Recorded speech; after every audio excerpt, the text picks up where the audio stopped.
दर्शक हो नमस्कार, शुभ सकाळ। आज 22 सप्टेंबर कर्मवीर भाऊराव पाटील यांची जयंती। अण्णांना जयंतीनिमित्त विनम्र अभिवादन।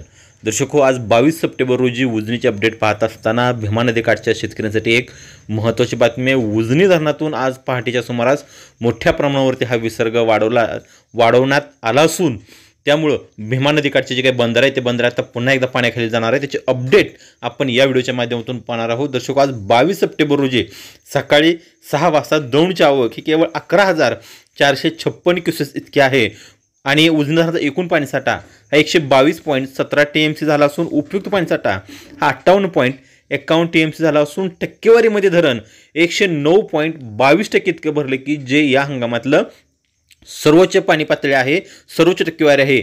मात्र उजनी धरणातून आज पहाटेपासून मोठ्या प्रमाणात हा विसर्ग सोडण्यास सुरुवात झाली आहे।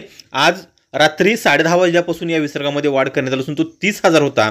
नंतर 5:45 वाजल्यापासून हा विसर्ग आता जवळपास 70,000 क्युसेक्स इतका विसर्ग हा उजनी धरणातून भीमा नदीच्या पात्रामध्ये सोडला जातोय। आणि त्याच पद्धतीनं वीज निर्मितीसाठी 1600 क्युसेक्स आहे, सिनेमाड्यासाठी 180 आहे, बोगद्यासाठी 200 क्युसेक्स आणि मुख्य कॅनॉलसाठी 600 क्युसेक्स इतका विसर्ग या ठिकाणी सोडला जातोय।